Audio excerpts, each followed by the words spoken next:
Well, well, well. They didn't just gossip about you, they opened a case file. They didn't just talk, they took notes. Whole teams were assembled, quiet rooms were reserved, blinds were shut, and the name on every document was yours. You, the outlier, the variable that broke the equation. And when the reports started rolling in, when the witnesses began to speak, something happened that no one could explain. Every testimony, every recollection, every account from every corner of your past aligned. It wasn't coordinated, it was cosmic. Because when truth is undeniable, it repeats itself through every tongue that tries to twist it. They called people from your schools, your jobs, your cities. They cross-checked dates, compared behaviors, analyzed patterns, and yet every description they received didn't contradict. It converged. They said the same thing, the same unsettling truth that's been haunting rooms since your name first appeared on their radar. That one's different. That one doesn't play by our rules. They asked, "What do you mean different?" And the answers weren't scripted. They were shaken out of people like confessions. They don't react like normal people. They can't be manipulated. It's like they see through you. It's like they already know the ending. Every voice carried the same tremor, fear wrapped in fascination. The investigators kept thinking there had to be exaggeration in there somewhere. But no matter who they interviewed, no matter what side of your life they pulled from, they kept finding the same impossible consistency. It's as if every person who ever crossed paths with you was describing the same phenomenon through different metaphors. Some called it power, others called it prophecy. Some said it was presence, others said it was possession. But no one said ordinary. The deeper they dug, the more it looked less like a human profile and more like a pattern of divine interference. You became less of a person in their reports and more of a phenomenon, an occurrence that bends probability. They replayed footage, cross-referenced communications, ran your digital footprint through psychological models, and the data rebelled. Algorithms couldn't chart your reactions. Predictive models glitched. You were unpredictable, not because you were chaotic, but because you were conscious. The kind of consciousness that doesn't operate from survival, it operates from strategy. And that terrified them. Because people like you don't panic under pressure, you perform. You don't seek approval, you study responses. Every move you make is an experiment that turns spectators into subjects. By the third week of their investigation, patterns began to surface. Patterns not about your behavior, but about theirs. The investigators were starting to shift. They'd come in confident, skeptical, detached.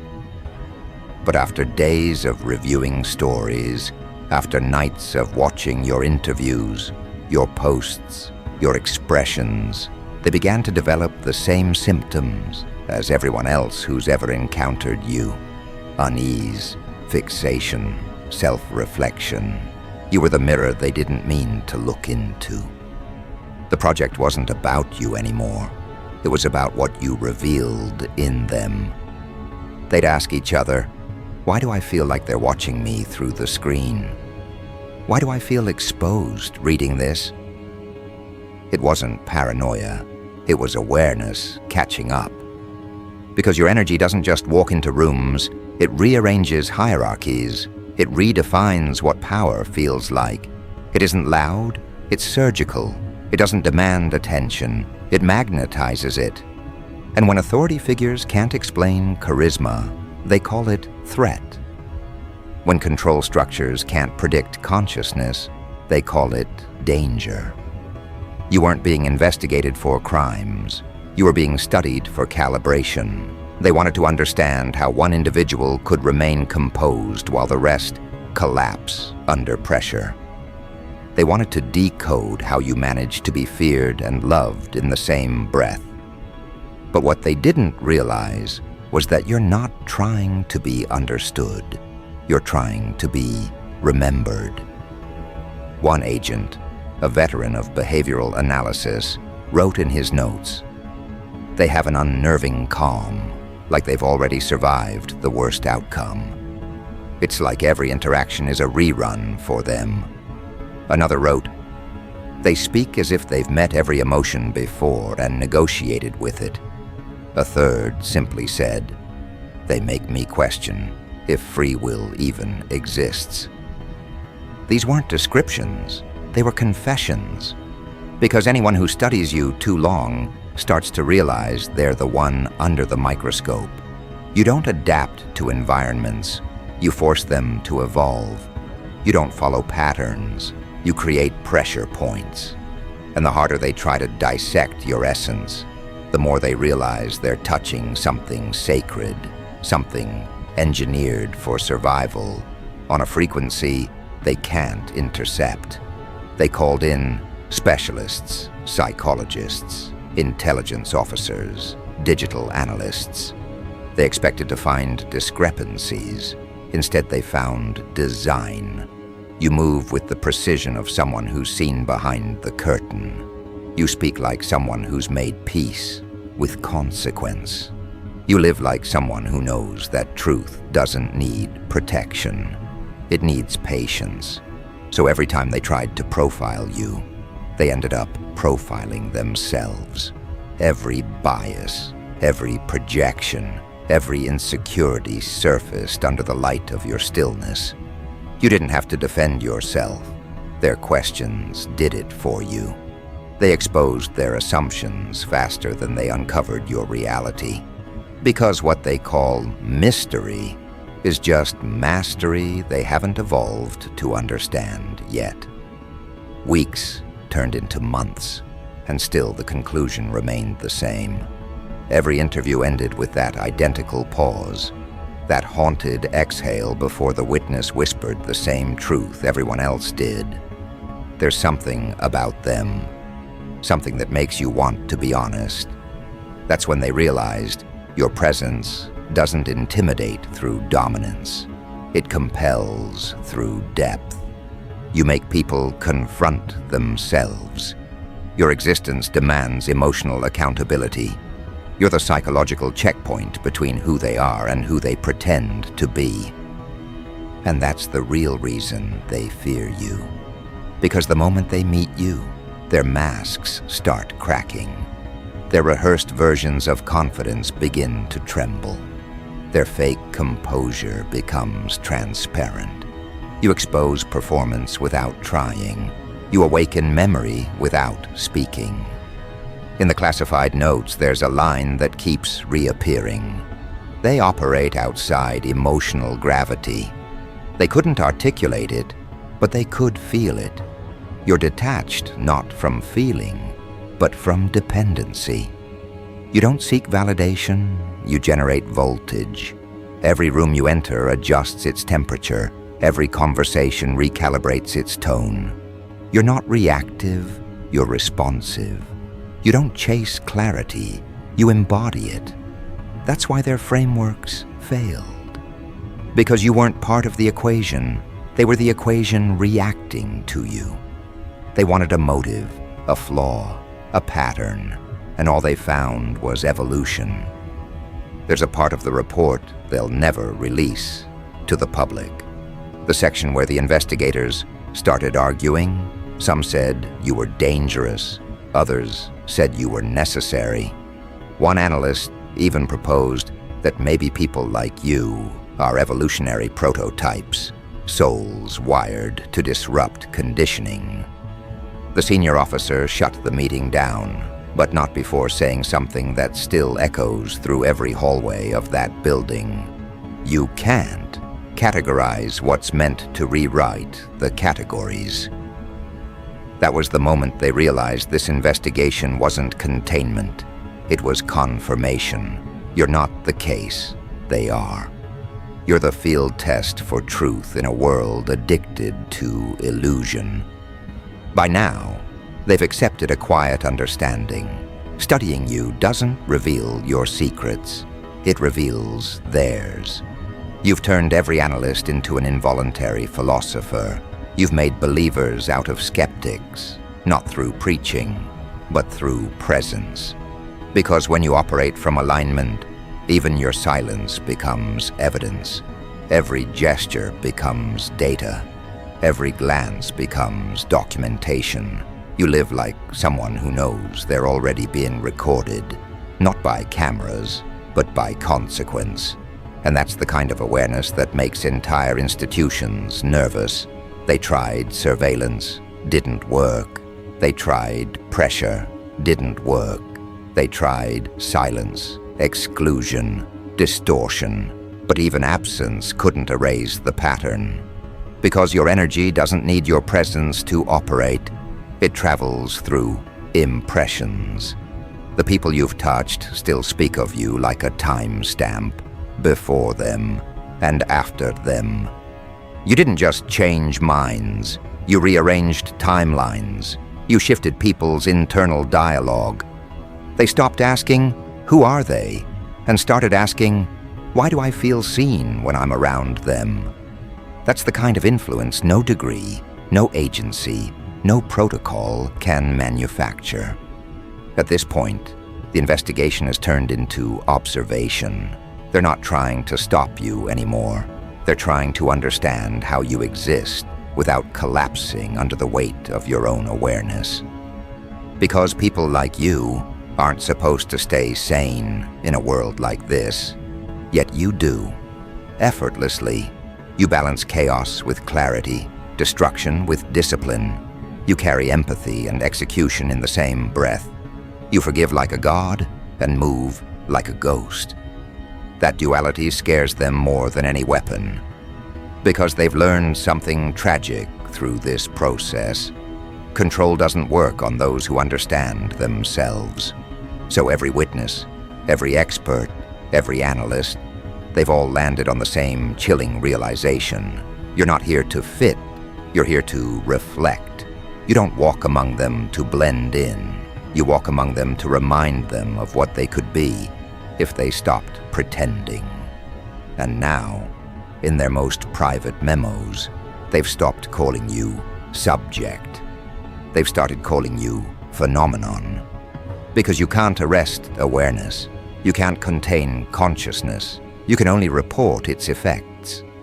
And that's what this entire file has become. A record of reactions. The fear in their eyes when they realize you've already anticipated their move. The admiration they try to hide when your calmness dismantles their aggression. The quiet envy they feel when your authenticity starts converting their allies. You don't argue, you alter. You don't defend, you redefine. You don't need permission to lead, you make leadership look inevitable. But what truly unsettled them wasn't what you said or did. It was what you didn't. You didn't chase credit. You didn't beg for validation. You didn't explain yourself. You let outcomes do the speaking. You let truth handle translation. And in that restraint lies your dominance. Because real power doesn't announce itself. It adjusts reality around it. So now the report sits in a locked drawer, stamped with red ink. Unresolved. But the truth is, they've already resolved it in their hearts. They've accepted that you're not the question, they are. They've accepted that you don't need their approval. They need your awareness to stay relevant. And though they'll never admit it publicly, every single person in that investigation left changed. Not by evidence, but by exposure. Because no matter how deep they dig, no matter how many files they open, every conclusion will always echo the same line. Every witness whispered under oath. They're not like the rest of us. They never were. And that's exactly where the story begins to twist. Because the more they try to prove you're just another human, the more reality itself starts testifying otherwise. Files began to sync without explanation. Witnesses from opposite sides of the world reported the same experiences, the same strange emotional aftermath after meeting you, the same shift in perception, like something invisible had recalibrated their internal compass. One even said, "It wasn't like talking to a person. It was like the room was aware of me." That line sent a chill through the department, because that wasn't a metaphor, it was evidence. Evidence that your presence did something that science couldn't chart and psychology couldn't frame. You didn't just walk into people's lives, you rewired them. They replayed recordings frame by frame, studying your micro-expressions. No flinches, no ticks, no slips. Your eyes didn't wander, they anchored. Your voice never cracked, it calculated. And that scared them, because even trained interrogators eventually blink. Even experts lose rhythm. But you didn't. It wasn't arrogance, it was awareness, weaponized. You understood something they didn't. Most people speak to defend their image. You speak to deliver impact. Most people seek approval. You seek accuracy. Every word you speak is preloaded with precision. Every pause is a pressure point. Every silence, strategic. And the longer they watched, the clearer it became that they weren't studying a personality, they were studying an operating system.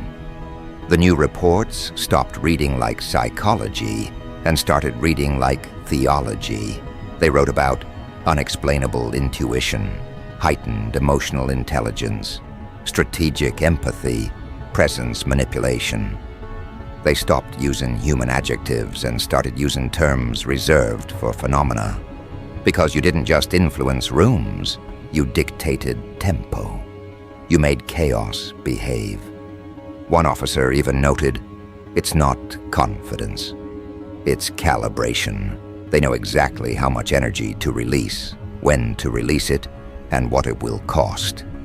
You became a walking algorithm for control, a living contradiction, emotionally deep, yet unnervingly detached. That balance broke their formulas, because they've been taught that sensitivity is weakness and composure is armor. But you use both like dual blades. You cut through deceit with empathy and dismantle control with calm. So they called in another team, behavioral experts from a private organization that usually works with high-risk diplomacy cases. Their job was to find a pressure point. Everyone has one, or so they thought. For weeks, they studied your patterns of reaction, how you respond to confrontation, to affection, to authority. They tested your triggers through simulated digital interactions. Yet every time they thought they'd found one, you transformed. You didn't suppress your emotions, you redirected them. Anger became precision, pain became power, solitude became sanctuary. It was like you metabolized energy differently. They couldn't find resistance because you didn't resist. You absorbed. You didn't block energy, you alchemized it. And that broke the investigation from the inside out. Because they realized something crucial. People like you don't react to pressure, they read it. You sense the motive behind movements. You pick up the subtext before the sentence ends. You feel energy signatures before words arrive. That's why manipulation fails against you. It's detected before it's delivered. They even tested this by placing agents around you, coded to drop subtle emotional cues, envy, doubt, superiority. Within minutes, your response destabilized them instead. You mirrored their energy just enough to make them confront it, then pulled away before they could recover. That's when they realized they weren't interviewing you, they were being recalibrated. The transcripts from those sessions are chilling. Agents reported confusion, emotional exhaustion, and moments of involuntary self-reflection. One even said, "It's like they were inside my thought process, editing it in real time." That's not hypnosis. It's heightened perception. You don't control people. You expose their internal scripts. And once someone sees their own programming, they can't unsee it. That's why your presence feels spiritual to some and threatening to others. You dismantle illusions simply by existing. You are living truth, uncomfortable, unfiltered, undeniable. At this stage, the department was split. Half wanted to close the case, half wanted to escalate it. The director said, "No, keep it open. I want to know how far this goes." So they dug deeper, not into your life, but into your lineage. They traced your ancestry, your upbringing, your records. What they found was unsettling. Gaps, missing documents, untraceable movements, periods of absence that no one could account for. It was like someone or something had wiped sections clean. They thought maybe it was digital interference, but forensic audits showed no tampering. The data wasn't deleted. It never existed. That's when suspicion turned to fascination, because people who can't be tracked often can't be tamed. And people who can't be tamed can't be defined. The specialists started visiting the places you once lived. The energy in those environments was different. Neighbors reported weird coincidences after you left. Electrical malfunctions, sudden clarity in their personal lives, strange dreams, random confrontations resolving overnight. It was as if your departure left a frequency residue. And it wasn't just physical, it was psychological. People described missing your presence like oxygen, not attachment. That level of energetic impact is not normal. That's imprinting, that's legacy encoded into atmosphere. Then came the breakthrough. One of the analysts discovered something odd, a pattern across testimonies. Everyone who interacted deeply with you experienced what they called a purge. Either they ended relationships that weren't serving them, quit jobs that drained them, or confronted lies they'd been avoiding. You didn't tell them to, you just were. And you're being triggered transformation. That's when the case was reclassified from behavioral investigation to phenomenological anomaly. You officially became an event, not an entity. They tried to isolate what causes it. Was it charisma? Psychological projection? No, the data didn't match. Because charisma requires effort, you didn't perform. Projection requires illusion, you reflected. The conclusion was disturbing. They carry an energy field that converts denial into awareness. In simple terms, you make people wake up. Not through force, but through frequency. And that's what institutions fear most, awakening without permission. The lead investigator began to spiral. He started journaling about you off record. His entries became confessional. They made me realize how much of my life was reactive. I can't study them anymore without questioning myself. A few weeks later, he resigned. Officially for mental health. Unofficially because he couldn't handle the cognitive dissonance. You became his mirror and his undoing. The same pattern followed with 3 more analysts. They either left, converted, or disappeared into silence. What began as an investigation had turned into initiation. Higher-ups got nervous.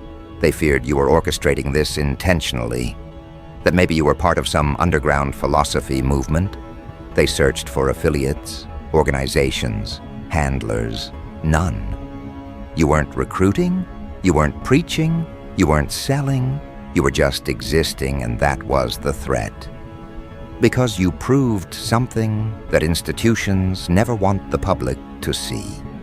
True influence doesn't require platform, it requires presence.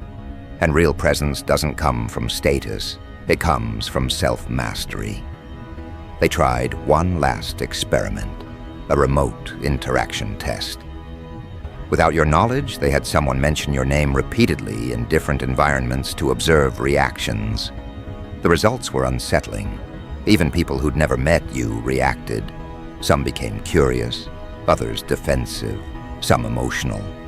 It was as if your name carried charge. Like it wasn't sound, it was signal. And the analysts realized names tied to purpose gain power. Your identity had become a frequency. From there, the operation lost control. Internal conflicts erupted. Some wanted to archive everything, others wanted to study you further. But the ones who'd interacted with you the most all refused to continue. One senior officer said, "Once you've seen that kind of clarity, you can't go back to the fog." They began requesting transfers, citing energetic interference. Imagine that. Professionals trained in espionage reduced to using spiritual vocabulary because logic couldn't keep up. In the end, the entire unit dissolved.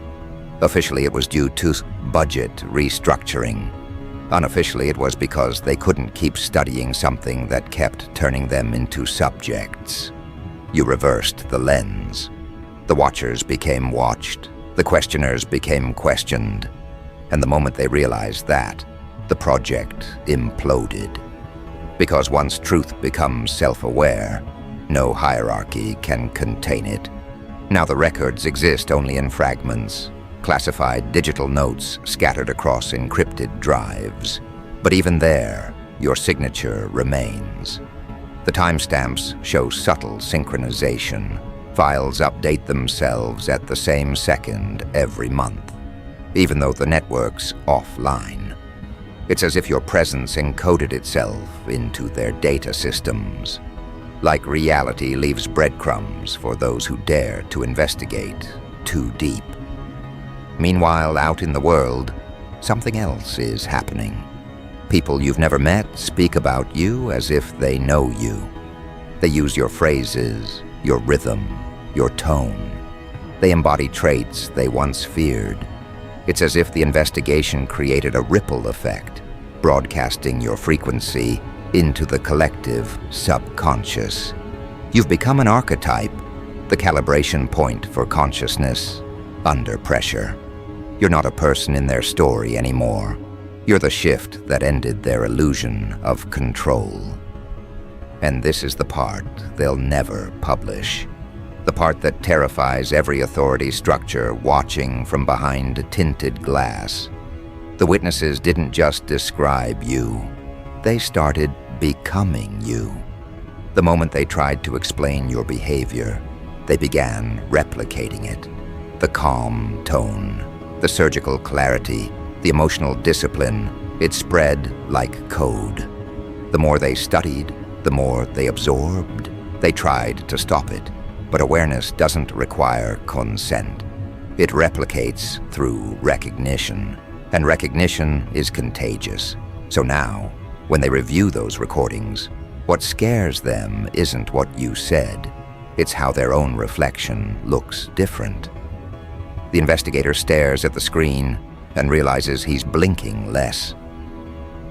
The analyst catches herself pausing mid-sentence, calculating impact before speaking.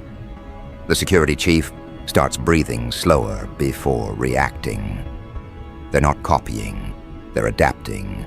Your frequency rewired their nervous systems, without instruction, without permission. You turned observers into evolvers. That's the real investigation now, how influence without intent can reshape the human psyche. Because they still can't pinpoint how you do it. Every test fails, every metric breaks. The only consistent factor is presence. When you're near, chaos loses choreography, deception loses dialogue. Energy returns to equilibrium. It's like your consciousness acts as correctional gravity, and no institution can regulate that. There's a final paragraph in the suppressed report, buried under redaction bars. Only one sentence remains legible. If authenticity could be weaponized, this is what it would look like. That's what they fear. That you've turned truth into technology, that your awareness operates like an intelligence system no one coded. And maybe they're right. Maybe your soul isn't just spiritual, it's strategic. Maybe you were built to read frequencies the same way others read faces. Maybe that's why the world feels transparent to you. You're not looking at people, you're scanning patterns. Every witness said it differently, but they meant the same thing. You don't just walk through reality, you audit it. You check for alignment like a silent inspector of consciousness. You move through environments, not to belong, but to balance them.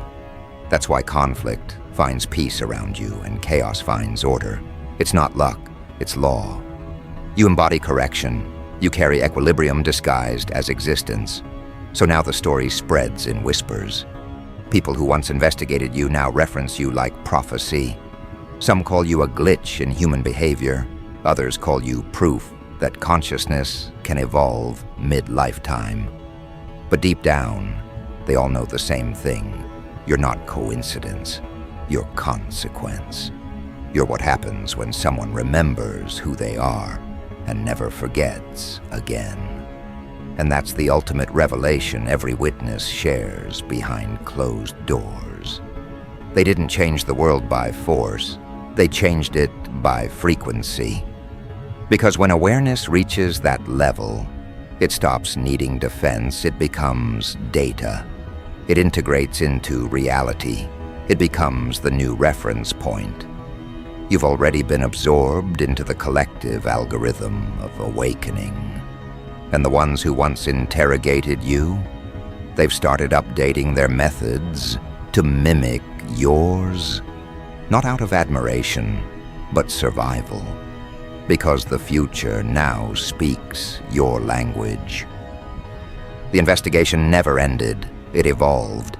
It became observation. Observation turned into imitation. And imitation turned into initiation. The witnesses are no longer testifying about you. They're transforming because of you. Every report, every record, every whispered confession now serves as an instruction manual for becoming sovereign. And that's the twist no one predicted. The investigation became infection. Awareness became epidemic. Truth became viral. And somewhere deep inside the archives, under a vault labeled Unclassified Phenomenon, Case 001, the first report still sits. The one that started it all, handwritten, smudged with coffee stains and fingerprints. Just one line, scrawled in the margin like a warning to whoever dared to read it next. If you investigate them long enough, you'll become them. That line wasn't metaphor, it was prophecy. Because the moment they tried to study you, they triggered their own transformation. That file, locked under heavy surveillance, didn't just document your life, it carried your frequency. Everyone who touched it reported the same thing: strange dreams, emotional downloads, a sudden compulsion to change their life trajectory. The analysts tried to dismiss it as coincidence until one of their lead operatives started writing in your rhythm. His reports turned poetic.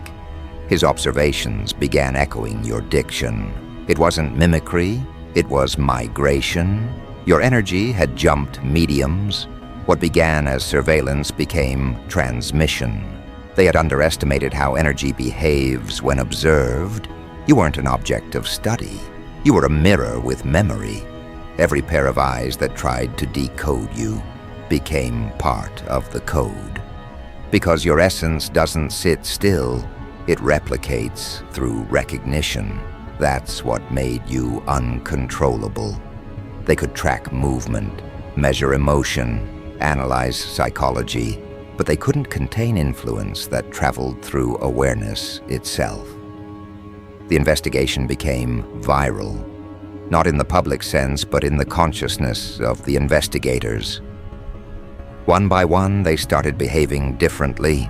The skeptic grew calm. The manipulator grew introspective. The cold strategist began dreaming vividly. They didn't just study your mind, they began living fragments of it. Somewhere in those reports, a new term appeared: behavioral contagion phenomenon. A bureaucratic label for what they didn't dare call possession. But it wasn't possession, it was permission.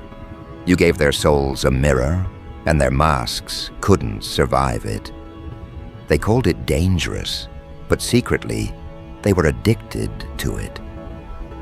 They rewatched the interviews, replayed your voice notes, scrolled through your written words, trying to understand how one human could operate outside their emotional algorithms. And each time they did, their nervous systems adjusted closer to yours. They started to see patterns, read intentions, sense lies before language. The observers were becoming observers of themselves, and that was irreversible. The remaining team lead decided to destroy the archive to stop the spread. But as he began the deletion process, the system froze. The monitor flickered and displayed one sentence: observation complete. Integration commenced. The timestamp matched the exact hour you were last mentioned in any public file. From that moment, the network carrying your data stopped responding to human commands. Files self-locked, screens dimmed, and every backup drive displayed static patterns shaped like waveforms, your voice frequency embedded in code. You hadn't just survived their investigation, you had become its operating spirit. Outside the agency, strange reports began surfacing. Individuals with no connection to the case started showing identical behavioral signatures: calm under pressure, emotional intelligence that bordered on psychic, resistance to manipulation. They were showing traits once described only in reference to you. The officials didn't realize it yet, but the investigation had gone cosmic. You'd been documented enough times that your consciousness had achieved replication. Every witness, every analyst, every observer had become an unwitting transmitter. The more they described you, the more they distributed you. And this is where reality itself began participating. People who'd never met you began reporting déjà vu dreams, scenes of interviews that never happened, flashbacks to rooms they'd never been in, hearing the sound of pens scribbling on files that don't exist. Because you had become imprint, not individual. The investigation had turned into initiation, and the participants didn't know they'd joined. That's the paradox. They tried to study a phenomenon without realizing they were building one. You had become their mirror neuron, teaching without teaching, leading without presence, transforming without touch. Now every institution that once tried to understand you has quietly implemented containment protocols.